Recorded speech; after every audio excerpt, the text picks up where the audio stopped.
I grew up here at First Presbyterian, and while I was still busy doing arts and crafts with Mrs. Chrisman, I started hearing about the open ring class.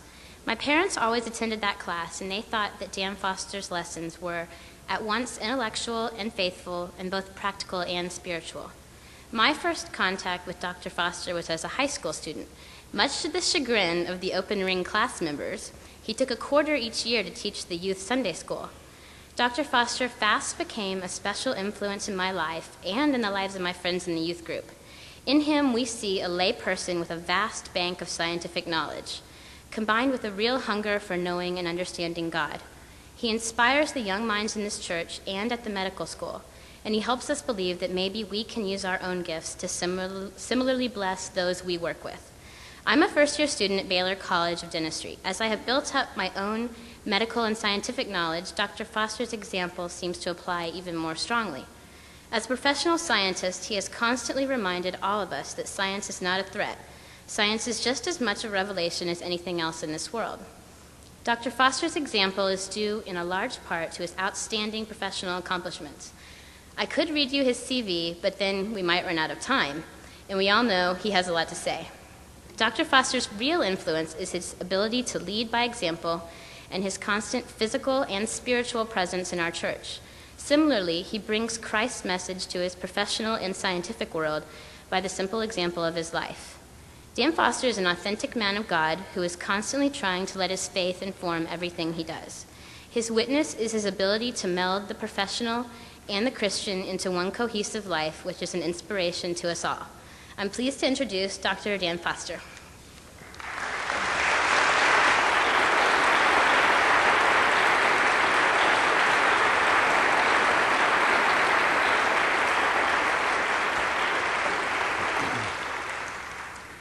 It's a great joy to be a teacher of everyone, but I particularly get a great joy from the young people who are willing to put up with somebody of my age. They actually like me. The question before us tonight, the third of the series of questions, is how do we explain suffering and evil? I want to say at the beginning, these lectures were not interpreted by me to be that the aim was for them to be inspirational. The idea here was to think seriously about some serious problems, and hopefully in such a way as to build up our infrastructure so that we might speak to these issues in the real world. If I have been obtuse in the first few talks, I apologize for that, and I hope that it hasn't been too obtuse. Now, on the morning that I began to work on this lecture, the front page of the New York Times had two stories. One was entitled, "A Brutal War's Machetes Maim Sierra Leone."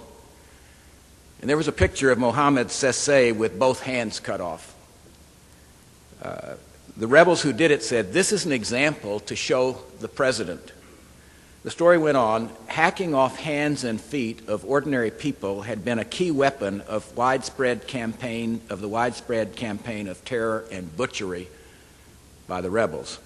Over the weekend, scores of men, women, and children with hands chopped off or hanging limply from their forearms have flooded Connaught Hospital.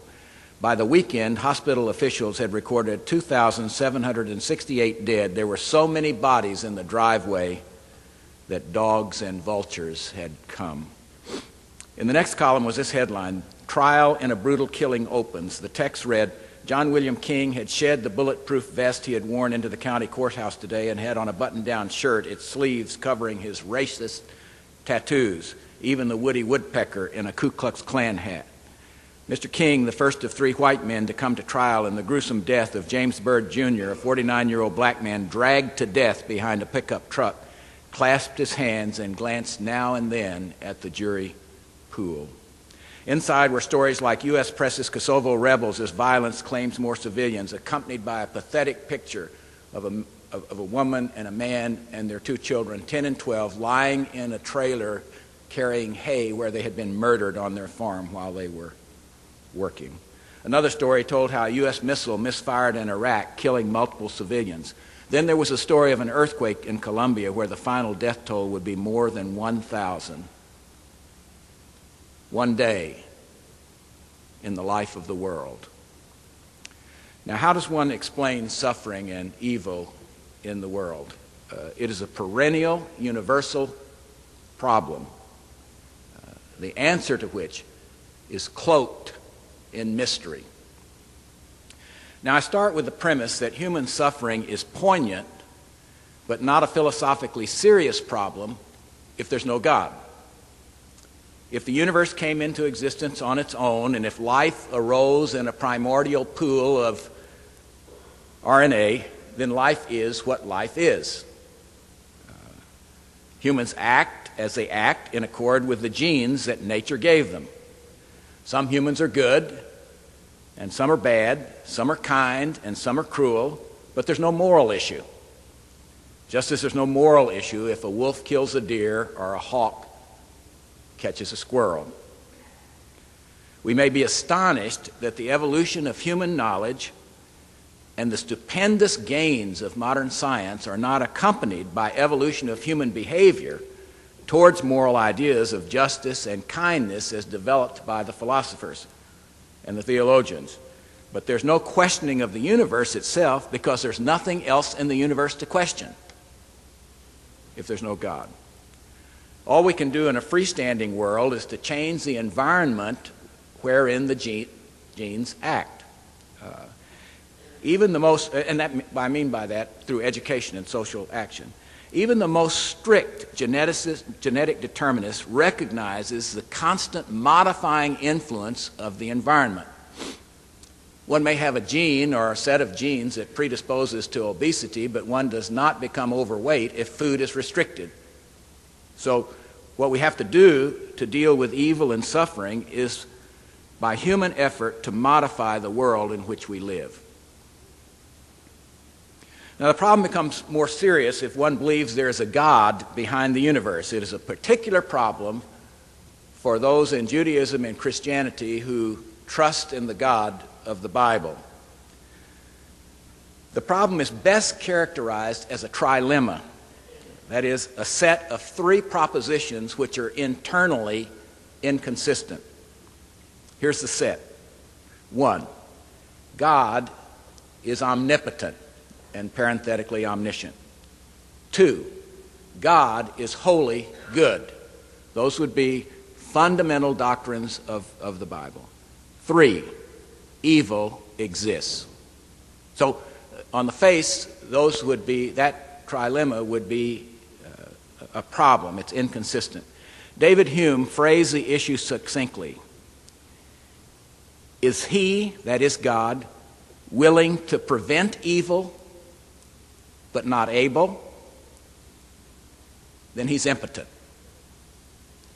Is he able but not willing? Then he is malevolent. Is he both able and willing? Whence, then, is evil? That is the trilemma. Now, before going on to address this, it's helpful to remember that there are two sources of suffering in the world. First, there are natural causes like hurricanes and earthquakes and disease. And second, there are human sources like war, genocide, torture, and crime. And quantitatively, the latter is much greater than the former. Much greater. As scientists say, nature wrote the universe in mathematics. So if one slips to death while climbing Everest, that is due to the mathematics of the law of gravity. That's the cause. If one gets too many molecules of bacterial endotoxin into one's blood, then one dies of septic shock. If there's sufficient slippage in some subterranean faults, there is an earthquake. It is all in the mathematics. But there's no connotation of evil there. It is the suffering induced by human behavior that warrants a judgment of evil. There's a famous statement by Ivan in the Brothers Karamazov that illustrates this. He says, people talk sometimes of bestial cruelty, but that's a great injustice and an insult to the beasts. A beast can never be so cruel as a man, so artistically cruel. The tiger only tears and claws. That's all he can do. He would never think of nailing people by the ears, even if he were able to do so. Now let me return to the trilemma. No one has expressed the problem better than C.S. Lewis before he became a Christian. When he was asked why he did not believe in God, he answered, and I quote, "Look at the universe we live in. By far the greatest part of it consists of empty spaces, completely dark, and unimaginably cold. Earth herself existed without life for millions of years and may exist for millions more after life has left her. And what is it like while it lasts? It is so arranged that all forms of it can live only by preying upon one another. In the lower forms, this entails only death. But in the higher forms, there appears a new quality called consciousness that enables it to be accompanied by pain. The creatures cause pain by being born and live by inflicting pain, and in pain they mostly die. In the most complex of all the creatures, man, yet another quality appears which we call reason, whereby he is able to foresee his own pain, which henceforth is preceded with acute mental suffering, and to foresee his own death while keenly desiring permanence. Human history is largely a record of crime, war, disease, and terror. All civilizations pass away, and even while they remain, inflict peculiar suffering on their own, probably sufficient to outweigh any alleviations that they have brought to pain. That our civilization has done so, no one will dispute. All stories will come to nothing. All life will turn out in the end to have been a transitory and senseless contortion upon the idiotic face of infinite matter. If you ask me to believe that this is the work of a benevolent and omnipotent spirit, I reply that all the evidence points in the opposite direction. Either there is no spirit behind the universe, or else a spirit indifferent to good and evil, or else an evil spirit. Now, the judgment or vindication of God's fairness and justice is called a theodicy. The sociologists use this term more generally for any explanation of suffering and death. It doesn't have to be a theological explanation. But I'm going to use it in the formal sense.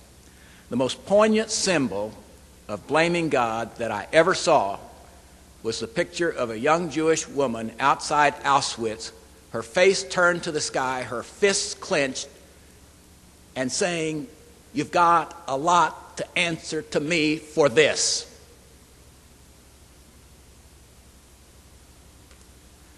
Now, there have been multiple attempts to speak to the problem, and like most things that deal with God, we have to be willing to live with partial explanations since God hasn't spoken to us directly about this matter. As already mentioned, two possible answers have been suggested about the trilemma. First, God is not all-powerful, and second, God is not good. Now, I will try to present the argument here this evening that there is no inconsistency in the foundation propositions in the trilemma, that God is omnipotent, that God is wholly good, and that evil exists. And I will use what Alvin Plantinga has called the free will defense. Let me in simple words tell you what it is, and then I will expand on it. The free will defense says is that the greatest gift that God gave humans was freedom. Freedom of the will. That alone of the animals, the human can choose. And in that situation can choose against instinctual desires. Second, moral good in the universe requires the choice of good as opposed to the choice for evil. That follows from freedom. In other words, the argument will say that there can be no moral good unless there is the possibility of moral evil.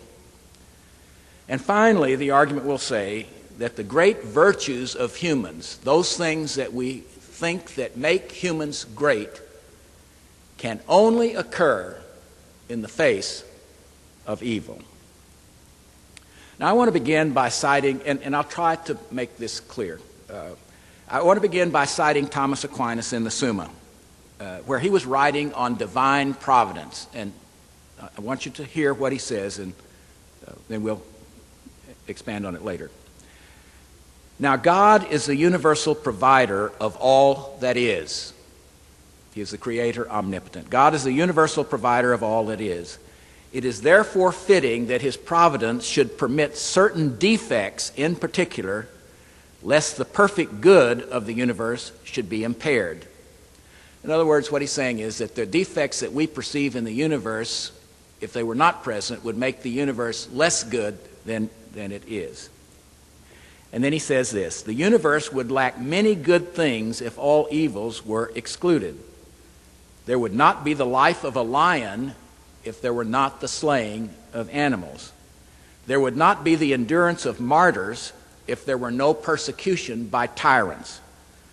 And then he goes on to quote Augustine, who said, God omnipotent would not allow any evil thing to exist in his works were he not able by his omnipotence and goodness to bring good out of evil.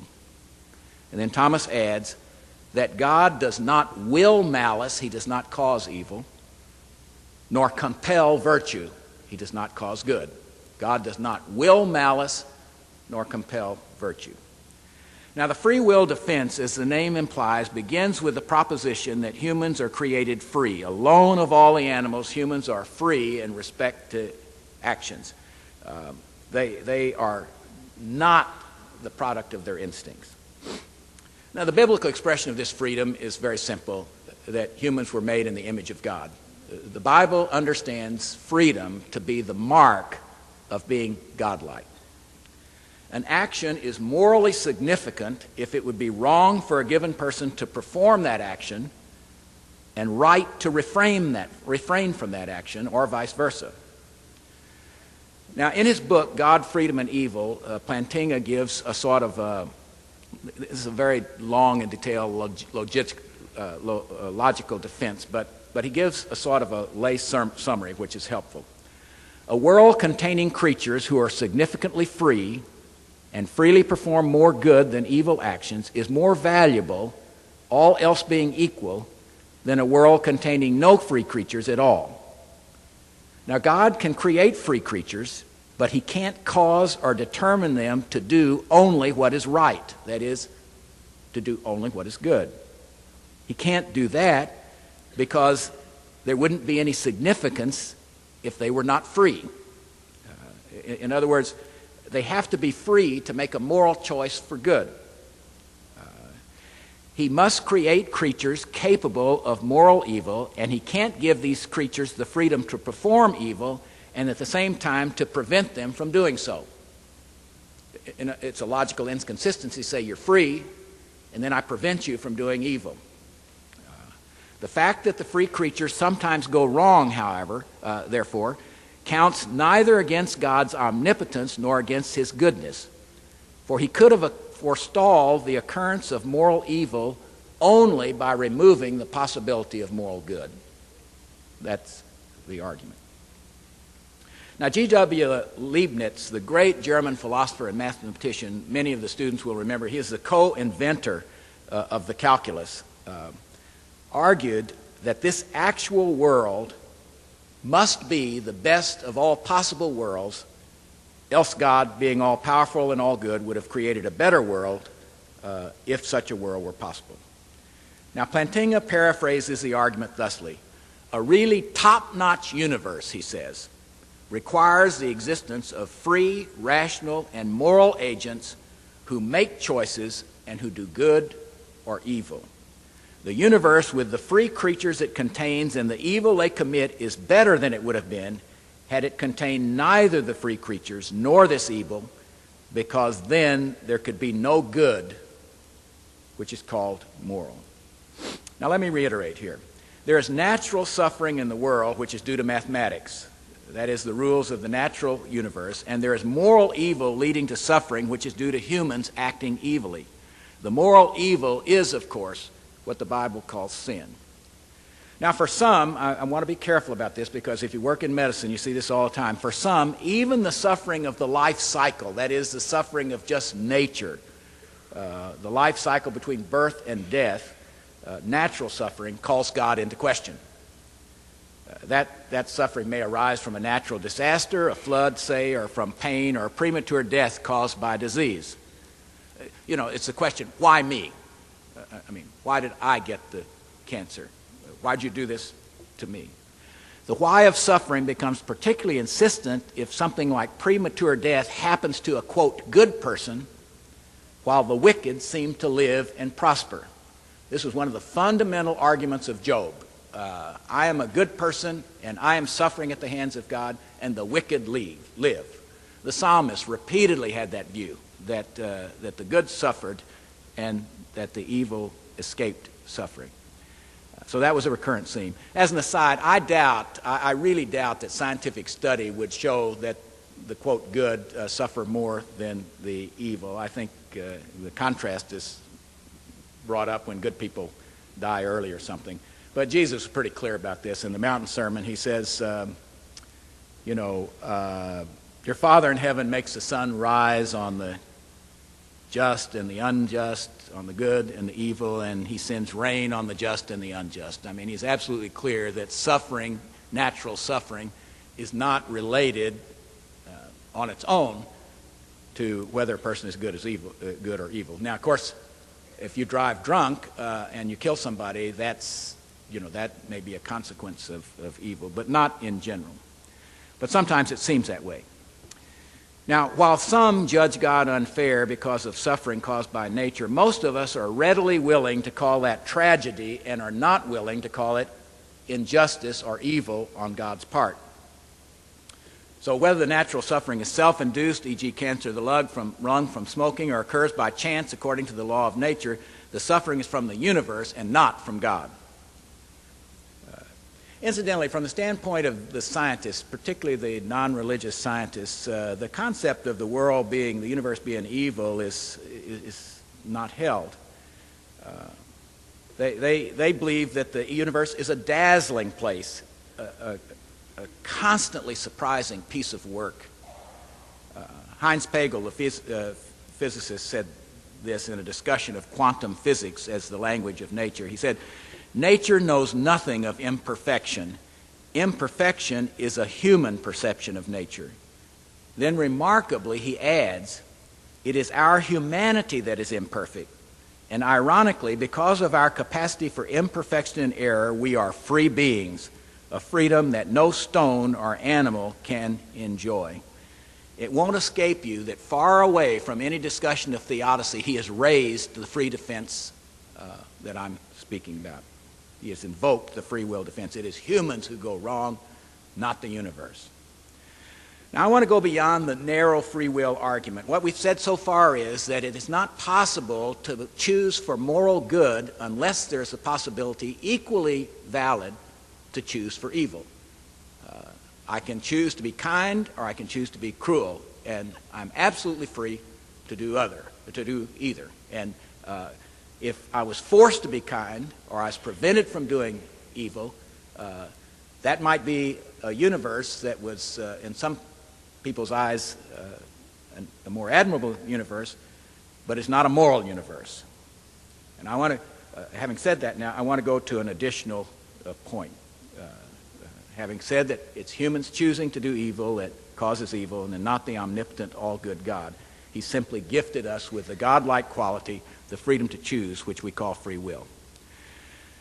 Now, we have to go further than that, though. I want to go back to the earlier quotations from Augustine and Thomas Aquinas. Remember what they said. Augustine said, you will remember, that God omnipotent would not allow any evil things to exist in his work were he not able by his omnipotence and goodness to bring good out of evil. And Thomas said, the universe would lack many good things if evils were excluded. There would not be the endurance of martyrs unless there were tyrants. There would not be lions unless they could kill.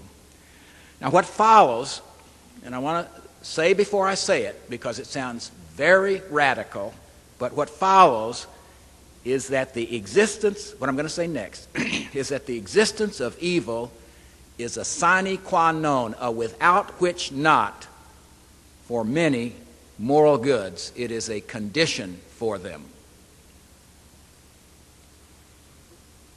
If one is asked to list the highest attributes of the best humans, one might come up with something like this: courage, mercy, pity, charity, agape of the Samaritan type, truthfulness, honor, faithfulness. Now, it is obvious that there can be no courage unless there are real fearful things. There cannot be mercy unless there have been transgressions. There cannot be pity unless there is suffering. There cannot be charity unless there is poverty. There cannot be agape unless there is need and woundedness. There can be no appreciation of truthfulness unless one has experienced lies. No appreciation of honor unless one has experienced dishonor. No appreciation of faithfulness unless one has experienced unfaithfulness. The highest human virtues are expressed only if evil is experienced directly or indirectly and is accurately interpreted as evil. There would be no need for these virtues if all were good. If there is nothing to fear and there is nothing that can destroy, braveness is irrelevant. Now, an important characteristic of the high human virtues is that they are both admirable and redemptive. They may redeem less worthy human lives sometimes at the end. Let me cite one example. All agree that war is evil. It degrades, wounds, kills, and dehumanizes. At the same time, good often flows from it. In November of 1965, in the Ia Drang Valley of South Vietnam, there was a terrible battle, which turned out, as Lieutenant General Harold Moore and Joseph L. Galloway described in their very great book, We Were Soldiers Once and Young. It turned out to be, as they said, a love story. It was a love for redemptive courage in the face of death. An American platoon was trapped. Lieutenant Robert Jeanette, the platoon leader, was wounded, but working the radio in contact with the intended rescuers. And this is the story. Jeanette speaking. By now, almost everyone near me had been hit too. I remember the guys who were under deep cover yelling to me, "Lieutenant, get your ass out of there." I yelled back that it was hard to move, that I was hit pretty bad. They yelled that they would help me crawl, and I told them there was no way I was going to leave the radio behind. That's when an amazing thing happened, he said. We had a young private in the company who was always up on charges, constantly up on charges, a gold brick, a sad sack, always in trouble. He got up in all that firing, came over and said, "I'll take the radio and help you out of here, Lieutenant."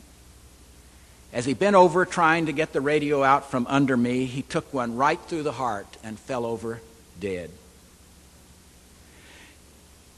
In the face of horrible fear, bravery rose up in his sad sack heart, and he went out to help, and he got killed. His life, which had been worthless, was redeemed in the final moment. Evil won in the concrete sense, but good one in the absolute sense.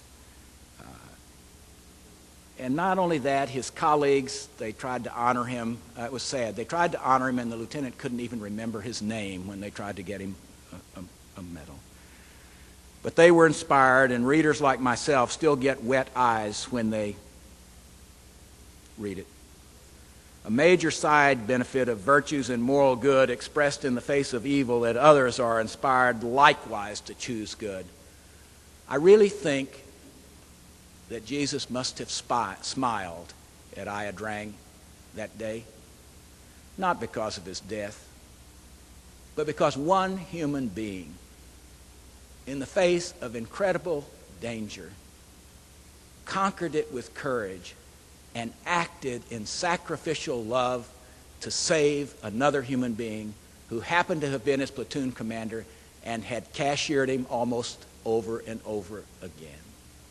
It was a virtue that could not have existed except for the evil of that battle. The fact is that the highest human virtues are only possible in the face of suffering and evil, and that is why Augustine and Thomas and Leibniz and other great minds in history have thought that God did not create a world of all good, because it would be devoid of greatness as God sees greatness. We would thus answer the trilemma by expanding the conclusions as follows. I'm going to change them from 3 to 6. God is omnipotent. That's the first. 2, God is wholly good. 3, natural suffering necessarily follows from the equations of the universe. 4, moral evil exists because humans were gifted with free will whereby they can act and do evilly even as they can act and perform good. 5, the greatest human virtues would not exist if suffering and evil were not real in the experience of humans.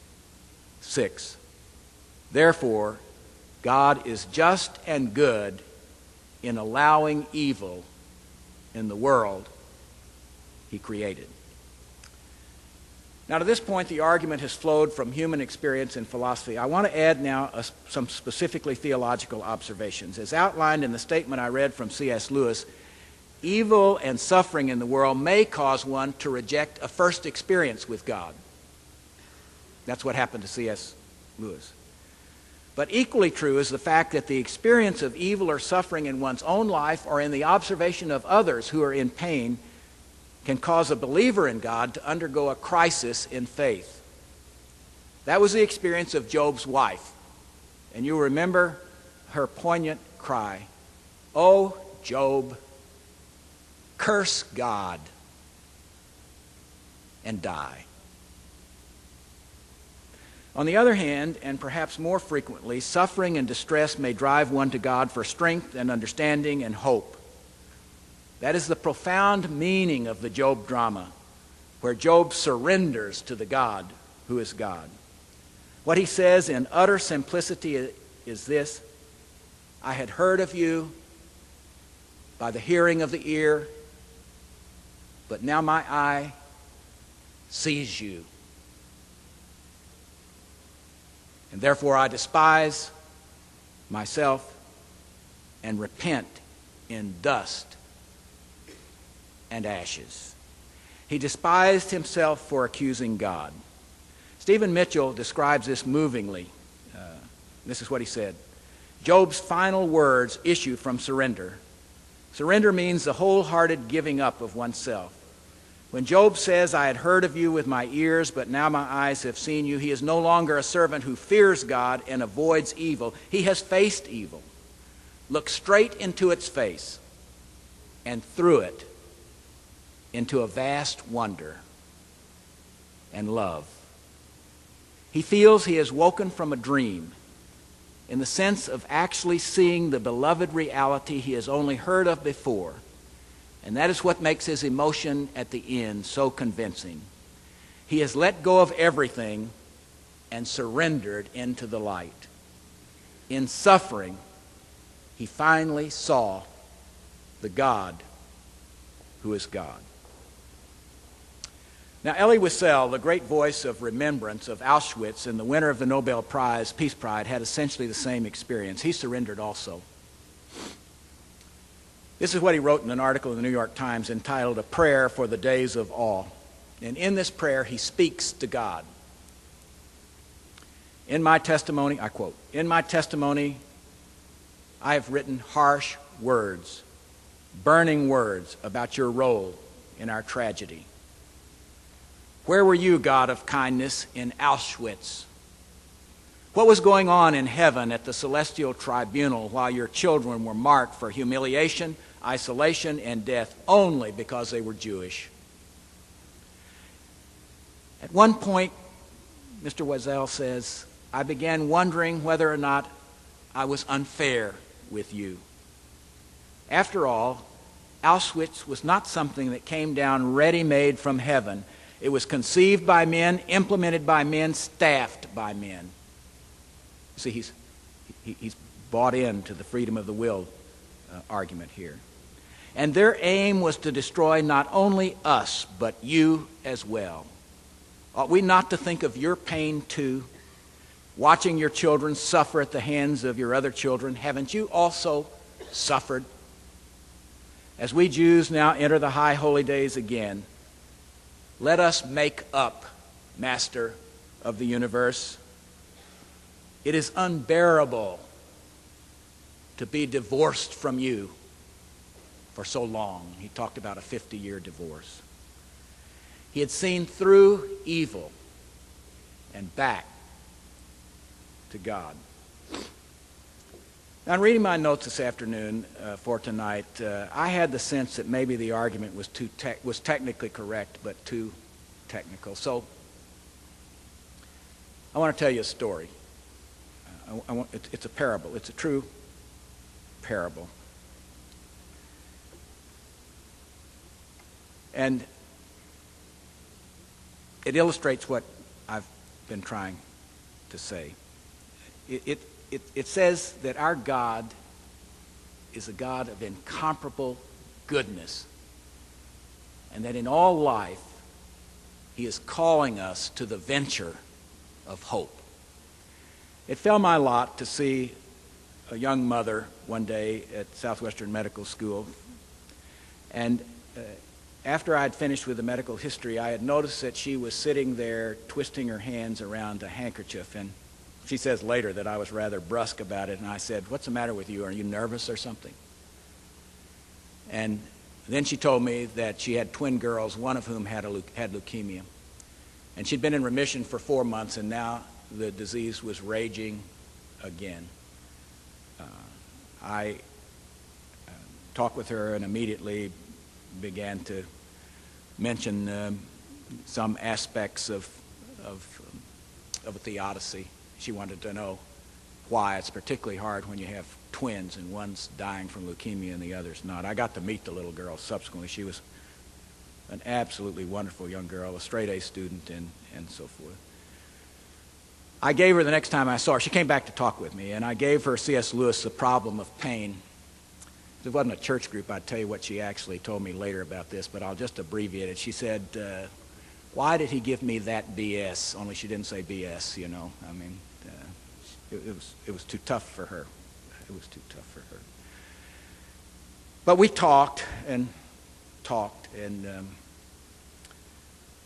I didn't learn about this until much later. But at the time of the little girl's death, the following happened. Now, she was married to an Islamic man, and she herself was not religious. And the little girl with leukemia had never been to Sunday school, had never been told a word about God. She might have picked up something in school, but she had nothing, no knowledge at all. And on the morning of her death, as they were gathered in the room watching her die, there was a nurse from Children's Medical Center who was watching there too. My friend made me talk to the nurse afterward to confirm that this happened when I heard about it a year later. The little girl turned to her mother, who was sitting by the bed, and she asked her mother, she said, "Mother, who is Jesus?" And my friend, who was not a Christian, said, "Well, he was a very great man and a wonderful teacher." And the little girl said, "Do you like him, Mother?"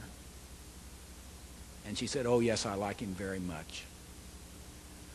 A little bit later, this was about 5:30 or so in the morning, the little girl turned and said, "Do you see him, Mother?" And she said, "See who?" And she said, "Jesus. He's standing at the foot of the bed. Do you see his crown, Mother?" "I can't see it, honey." "He's calling for me, Mother." And she died. Now the nurse and my friend said that at that moment, I'm only telling you the story, at that moment, it was a calm day in the dawn. There was a sudden, great rush of wind heard outside the house, and then it stopped. I knew nothing of this. We continued to talk. She came to the open ring class. One day we were standing out here in the hall, outside the Westminster room, and she said to me, "I want to join the church. I want to become a Christian."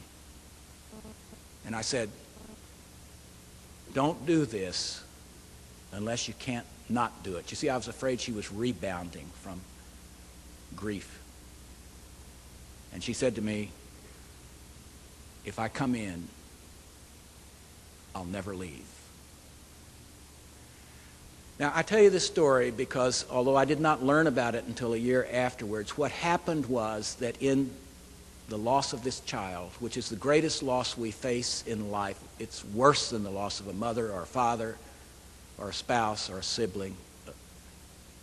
She, the mother, through the vision of the child, saw through the pain to the God of love. And that's what Stephen Mitchell is saying, and that is what Plantinga is saying about these things, that deep things come out of darkness. For Christians, there's a final proof that this real world is a world that the omnipotent God chose rightly to create. That proof is that he participated in the suffering in the incarnate Christ, who with unlimited love and shining courage endured evil to the point of death on behalf of every sufferer and every sinner. One can say that in the absence of evil, in a world where only good existed, as some feel that the world should be, we would never have known the full extent of God's love. Indeed, in the absence of evil, there would have been no need for a Savior, no need for incarnation, and no true knowledge of the essence of God. I want to say one other thing. It's about a great hope that flows from the suffering and death of Jesus of Nazareth. When Jesus died, he felt utterly alone, abandoned even by God. "Why hast thou forsaken me?" he cried. He was utterly alone. But that God, invisible in the shattering moment of the vicarious atonement, even to his Son, was there all along. This was manifest concretely in the triumph of the resurrection, the moment in which the Lamb that was slaughtered became the King of Kings.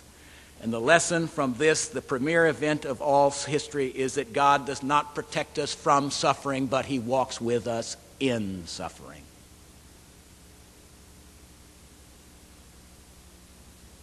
Because of the suffering of the Son, the last pages of the book contain these words. And God himself will be with them. He will wipe away every tear from their eyes, and death shall be no more. Neither shall there be mourning, nor crying, nor pain any more. For the former things are passed away. That is the final theodicy. Paul summarized it in a single sentence. He said, "I reckon that the suffering of the present time is not worthy to be compared with the glory that will be revealed in us." Now, he was talking about his death or the eschatologic end of the world, doubtless, but this also applies every day in real life. To participate in the suffering of the world directly or to participate in it vicariously on behalf of others is a glory. And what he says to us in real life, in the running of this real life, that the sufferings of the present time are not worthy to be compared with the glory that will be revealed in us when we are faithful to the God who is God. I repeat Hans Kung's word. In the face of a world that expresses evil, pain, and death, He, God, invites us to the venture of hope. Today at noon, when I was speaking to the ministers and to physicians, I began with a statement of William Stringfellow, and I want to end the discussion tonight about evil and suffering with these words. Stringfellow said, "Incarnational theology regards the world in all the fullness of its fallenness." What he meant by that, with all the power of death that is operative in this life, with all its evil. Incarnational theology regards the world in the fullness of its fallen state as simultaneously disclosing the ecumenical, militant, triumphant presence of God. Side by side,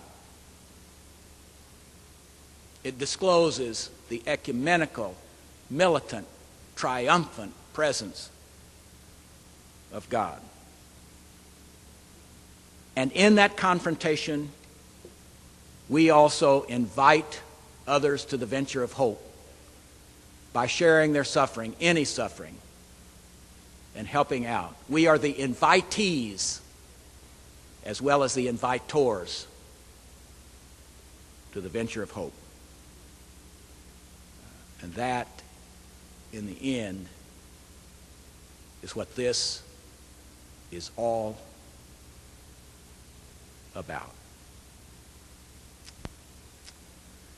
So, Pastor, if you want to get your microphone, I'll answer questions.